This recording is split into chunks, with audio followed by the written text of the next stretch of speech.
Essay writing के बारे में बात नहीं करने वाले। आज हम एक्चुअली एसे राइटिंग करने वाले हैं। मैं ऐसा बंदा हूँ कि मुझे ना एवरेज चीज़ें याद रहती है और मैं बहुत टेक्निकल चीज़ें याद नहीं रख पाता, लेकिन मुझे ना अच्छा इसे लिखना है। तो क्या मैं करूँगा? ये मैंने डिसाइड कर लिया कि मुझे इस फ्रेमवर्क से जाना है। इससे फायदा क्या होता है? इसके रिलेटेड पॉइंट्स जो है वो स्पेसिफिकली फिर दिमाग आपको भेजता है।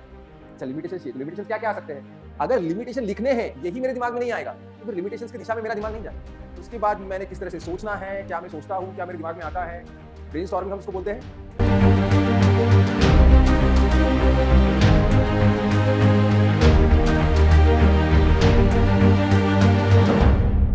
Hello students, welcome to AVKS. आज हम लोग एसे राइटिंग के बारे में बात नहीं करने वाले।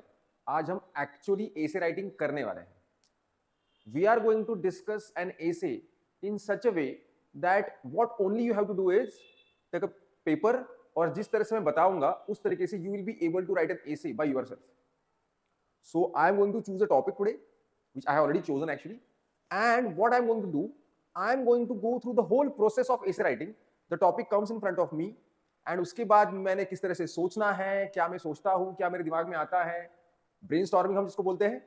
उसके बाद हम लोग बात करेंगे कि एक्चुअली मैं इंट्रोडक्शन में क्या लिखूंगा, बॉडी के जो पैराग्राफ्स है उसमें मैं क्या लिखूंगा, कंक्लूजन में मैं क्या लिखूंगा, किस तरह से मैं पैराग्राफ शिफ्ट करूंगा, है ना। So with an example we will definitely go ahead right now.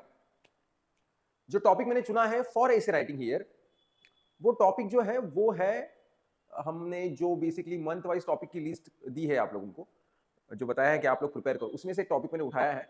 वो topic from the month of September है, and the topic is digital transformation in gram panchayat. ठीक है। अब टॉपिक मेरे सामने आता है। देखिए, we need to understand that we are not conducting current affairs here. What we are trying to do is we are trying to convert what we know into a format जिसका नाम है एसे। और हम लोगों को ना इस एंगल से इसकी तरफ देखना है। I do have some information about this topic which I have googled obviously. ठीक है, करंट अफेयर्स के अलग अलग आर्टिकल से मैंने उसको पढ़ा, इकट्ठा किया, मेरे पास उसका नोट्स भी है। बट अपार्ट फ्रॉम दैट, किस तरह से हम किसी भी ऐसे को अप्रोच करें ताकि मेरे कॉमन सेंस से भी मुझे कुछ पॉइंट जनरेट हो, एंड इवन दो मेरे पास एग्जाम में कम पॉइंट्स है फिर भी आई कैन राइट अ गुड ऐसे। ये कैसे कर सकते हैं, इसके बारे में सोचना ही हमारी प्रायोरिटी है इस सेशन में। तो without wasting time, let's start the essay. The first thing that I have to do is read the topic properly.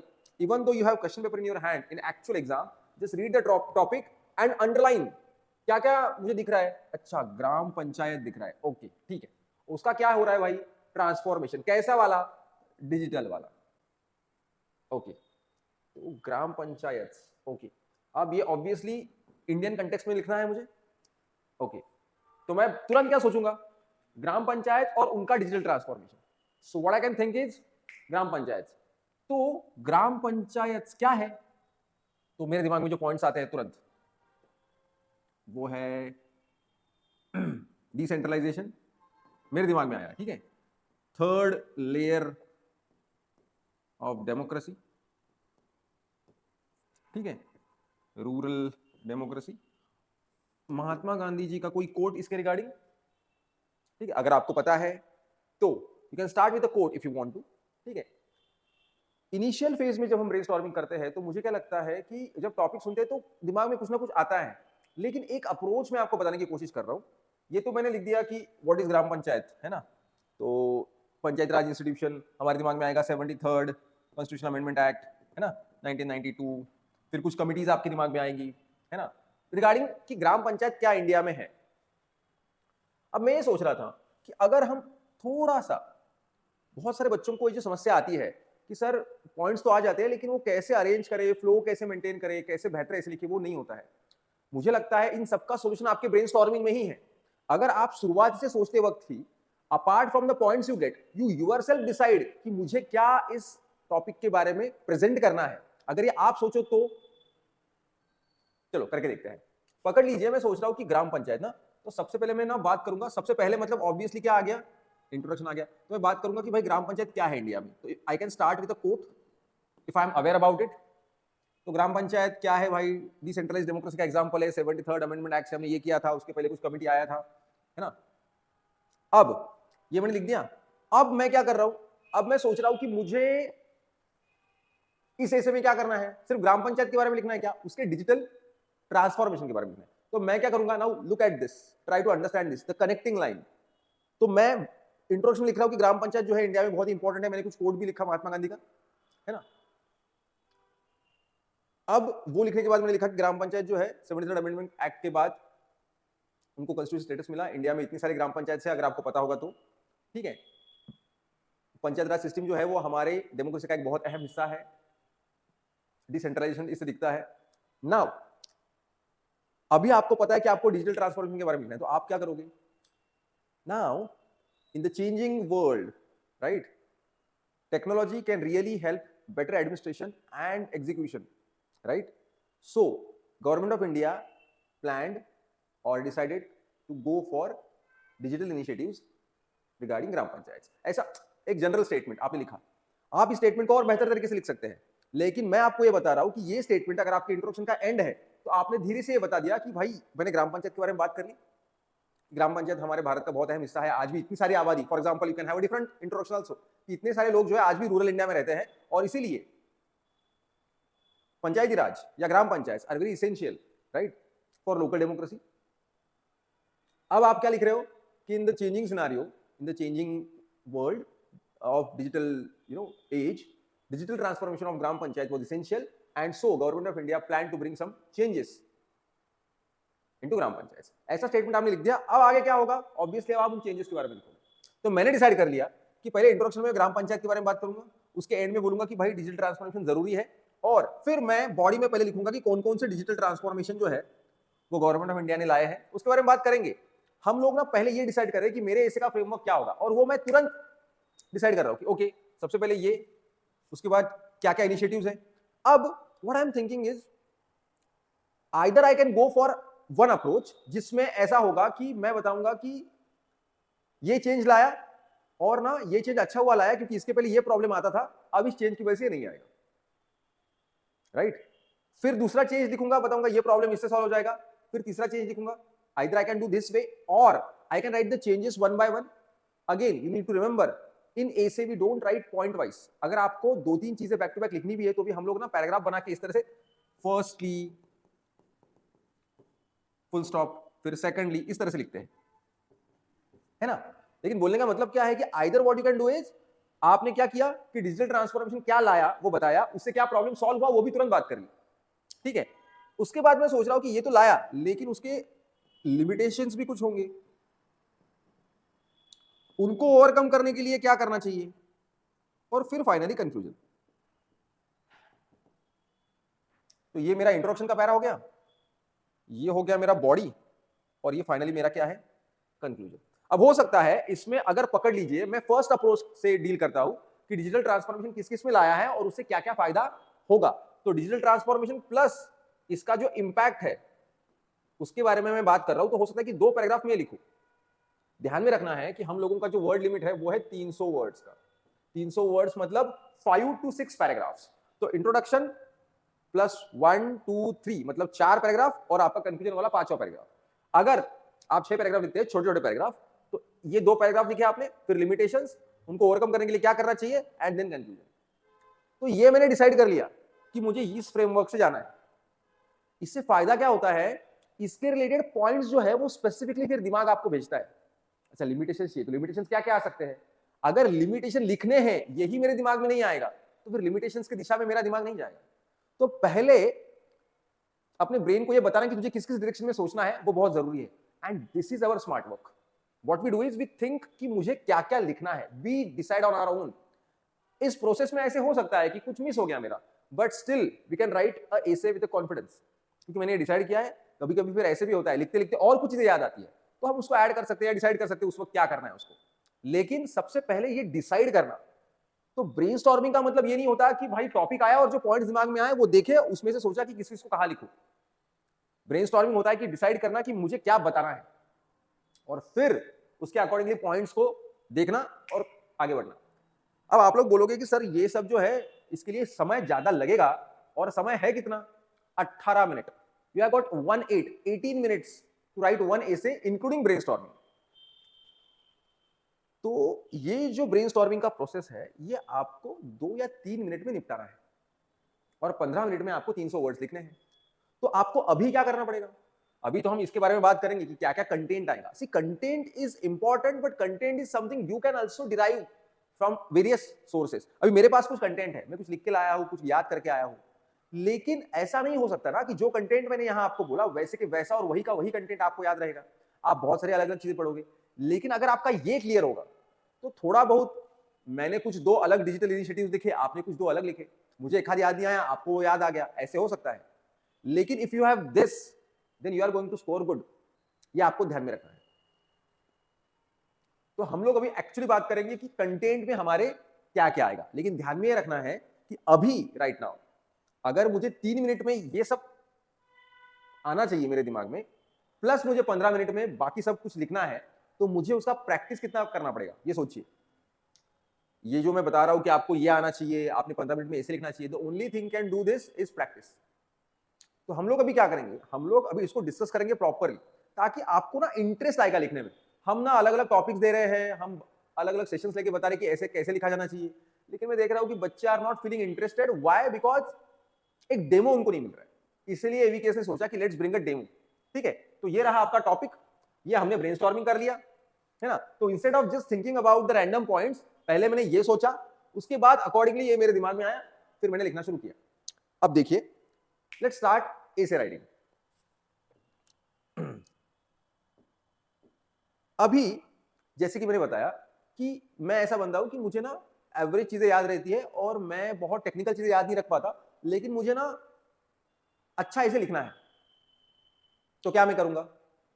सबसे पहले ध्यान दूंगा एकदम सोच समझ के कि टॉपिक क्या है, टॉपिक में लिखा क्या है। मैंने अभी बात की उसके बारे में, digital transformation in gram panchayat. Okay, तो मैं बताऊंगा कि भाई ग्राम पंचायत जो है उसका इंडिया में कैसा रिलेवेंस है।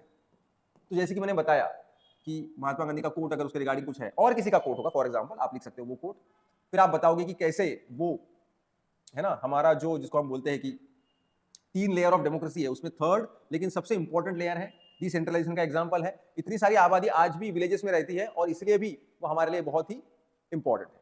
ये सारी चीजें आपने लिख दी। नाउ इन द कमिंग इरा और in the digital age, it is very important to increase the efficiency, so government of India has come with some digital initiatives, right? ऐसा आपने लिख दिया इंट्रोडक्शन। ठीक है, तो यह हो गया आपका इंट्रोडक्शन। अब कभी भी इस तरह का वर्ड नहीं लिखना है, ऐसे लिखा आपने इंट्रो और फिर लिखा, ऐसे नहीं करना है। ऐसे में क्या करते हैं हम लोग कि डायरेक्टली पकड़ लीजिए, आपका पेज है ना, तो आप क्या करते हो, थोड़ी सी जगह छोड़ के यहां से शुरुआत करते हो अपना पैराग्राफ, जिससे लगे कि ये पैराग्राफ है, और फिर बाकी सारी लाइन जो है वो इस तरह से लिखते हो। यह आपका पैराग्राफ जो है वो खत्म हो जाता है, फिर अगला पैराग्राफ यहां से शुरू होता है ना। तो ये रहा आपका इंट्रोडक्शन, जिसमें मैंने आपको बताया कि what you can write. Again you can have a different thing to write in introduction. आप ऐसा कर सकते हो कि रिसेंटली कोई स्कीम जो लॉन्च हुई है जस्ट, उसके बारे में आप बता सकते हो, और फिर बता सकते हो कि भारत में इतनी सारी ग्राम पंचायत है, इतना सारा वो इंपॉर्टेंट है, और इसीलिए ये और इस तरह की और स्कीम गवर्नमेंट ऑफ इंडिया लेके आई है जिससे ये फायदा होगा, and you can continue that thing in the body. अब ये मेरा इंट्रोडक्शन हो गया, जो मैंने आपको बताया कि सिग्निफिकेंस ऑफ ग्राम पंचायत हमारे लिए क्यों इंपॉर्टेंट है और आज के जमाने में डिजिटल ट्रांसफॉर्मेशन क्यों जरूरी है, ये आपने लिखा। अब आप एक्चुअल बॉडी के पैराग्राफ में क्या लिख रहे हो नेक्स्ट पैराग्राफ में, तो बॉडी का जो फर्स्ट पैराग्राफ, अगेन ऐसा लिखना नहीं है, ये मैं आपके समझ के लिए बता रहा हूं। आपने फिर यहां क्या लिखना शुरू किया, एक्चुअल डिजिटल इनिशिएटिव जो कौन से हैं। हाँ, तो फॉर एग्जांपल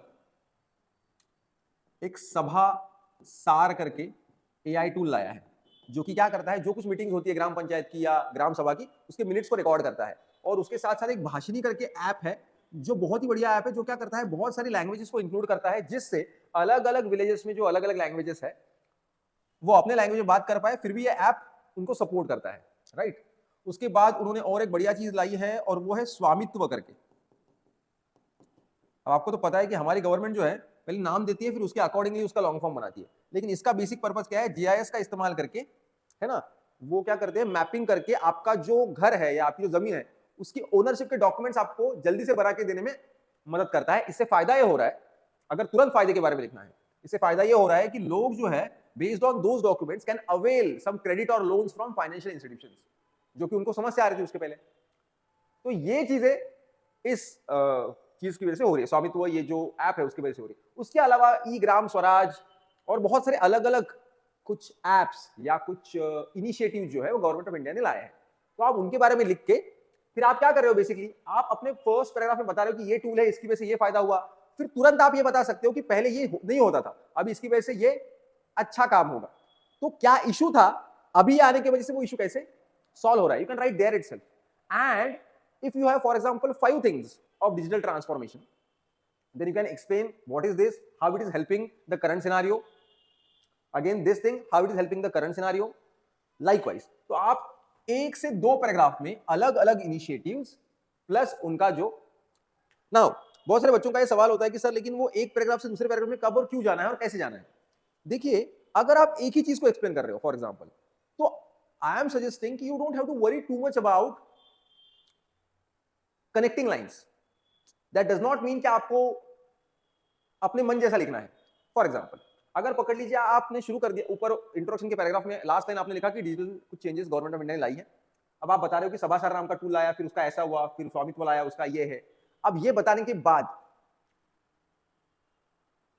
आपको लगता है कि अभी अच्छा खासा मेरा पैराग्राफ बन गया 50-60 वर्ड का, 3 पॉइंट्स मैंने कवर कर दिए, मुझे और 2 पॉइंट्स कवर करने, तो और एक पैराग्राफ मुझे लगेगा। तो आप क्या कर रहे हो, अभी आपको पता है आपको अगला इनिशिएटिव कौन सा लिखना है, और आपको लगता है कि वो इनिशिएटिव किस फील्ड में है वो आपको पता है, तो फिर आप क्या लिखोगे, again in the field of finances, right, और इन ऑर्डर टू इंप्रूव, या फिर आपने ये लिखा कि finance is one such very important aspect of rural administration, in order to improve that government of India ने ये लाया है, फिर और कुछ लाया है, फिर उसका ये फायदा हुआ, समथिंग लाइक दैट। ये इसलिए बता रहा हूं because the things that you are explaining are same in both the paragraphs, right. और हाँ, ये नहीं सोचना कि सर लेकिन फिर 2 पैराग्राफ क्यों बनाए। Sometimes changing the paragraph is important because you are changing the subject, but sometimes changing the paragraph is also important for better presentation, है ना। तो आपने क्या दिखाने की कोशिश की कि sir administrative point of view से 2-3 चीजें थी मैंने ऊपर लिखी है, और जो फाइनेंस रिलेटेड या पार्टिसिपेशन रिलेटेड जो चीजें थी वो मैंने नीचे लिखी है। अब ये हो गया, ये 1 से 2 पैराग्राफ में अपने खत्म कर दिया। अब हमने क्या डिसाइड किया था, हमने डिसाइड किया था कि उसके बाद हम क्या लिखेंगे, लिमिटेशंस के बारे में लिखेंगे, उसके बाद लिखेंगे उन लिमिटेशंस को हम कैसे ओवरकम करने वाले हैं, और उसके बाद लिखेंगे कंक्लूजन को। तो हमने बात कर दी अलग अलग कुछ इनिशिएटिव्स या कुछ एप्स, मैंने 2-3 ही बताए, आप और ढूंढो और उसको और बेहतर तरीके से लिखो, और ये भी बताओ कि उसकी वजह से क्या चीजें बदल रही है। अब मैं क्या बोलूंगा, अब ये चीज हो गई, अब मुझे ना पैराग्राफ फिर से बदलना है, क्योंकि मुझे आप लिखना है लिमिटेशंस के बारे में। अब मैं फुल स्टॉप देके अगले पैराग्राफ में क्या लिखूंगा, बट हाउएवर, ये चीजें जो है इनको बिल्कुल मतलब तबियत से इस्तेमाल करो। इससे क्या होता है, एग्जामिनर को भी समझ में आ जाता है कि टोन चेंज हो रहा है। अब आप बताओगे कि however there are some limitations because of the remote location of various villages, some infrastructural problems are faced by these villages while executing digital transformation. For example, availability of electricity, right? ये जो है वो regular नहीं होती है, और इसकी वजह से ये जो डिजिटल काम है वो ठीक से नहीं हो पाता, या फिर स्किल्ड जो वर्कफोर्स है वो नहीं है, या फिर आप बोल सकते हो कि मेनी टाइम्स कुछ जो सिस्टम है वो बहुत ही स्लो काम करती है, और इसकी वजह से फ्रस्ट्रेशन भी होता है। जो आपको उस वक्त ठीक लगेगा वो सारे पॉइंट्स आप उसमें लिखोगे कि लिमिटेशंस क्या क्या है।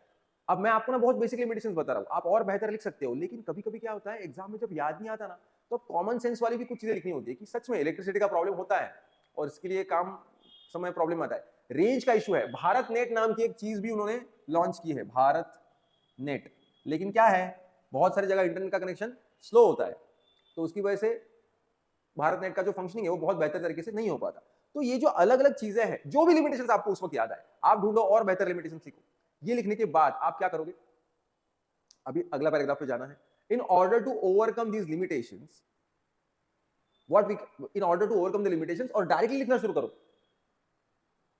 कि क्या कर सकते हैं।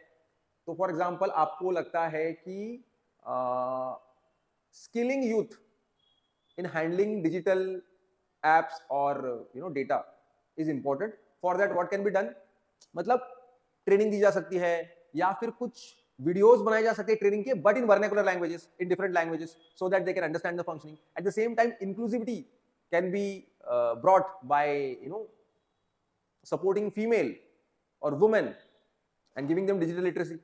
At the same time, what we can do is, whatever problem are being faced by the skilled youth or the staff, or the human resource in rural India, what we can say, a toll free number which can give support in real time, something like that you can write. तो कुछ solutions आपने लिखे, इसमें से कुछ solutions ऐसे हो सकते हैं जिसके ऊपर कोई आर्गुमेंट कर सकता है कि ये भी पॉसिबल होना मुश्किल है, लेकिन हमको कुछ ना कुछ तो सॉल्यूशन लिखना पड़ेगा कि हम कुछ ना कुछ तो कर रहे हैं, कुछ ना कुछ तो किया जाना चाहिए। और फिर आपने कुछ ऐसा लिखा कि जो आपने रिफॉर्म्स लाए ना वो काफी नहीं है, उसके लिए सपोर्ट में कुछ होना चाहिए, और इसलिए फिर आपने for example toll free number, real time help desk, इन जैसी चीजों के बारे में लिखा। अब आपने क्या कर दिया, आपने सबसे पहले 2 पैराग्राफ में लिखा, बॉडी के 2 पैराग्राफ में लिखा कि ओवरऑल ये क्या चीजें अलग अलग है, एडमिनिस्ट्रेटिव पॉइंट ऑफ व्यू से लिखा, finance participatory point of view से लिखा। उसके बाद आपने लिखा कि लेकिन सर कुछ लिमिटेशंस है, क्या क्या है, फिर लिखा कुछ ओवरकम करने के लिए ये किया जा सकता है। And now the last point, ध्यान में रखिए हम लोगों के सीएपीएफ के एग्जाम में जो एसेज है वो मोटे मोटे शुरू होते ही खत्म हो जाते हैं। वर्ड लिमिट 300 वर्ड्स का है, इंट्रोडक्शन 2-4 चीजें लिखी, लिमिटेशन उनको कैसे ओवरकम करना है, कुछ एग्जांपल लिखा।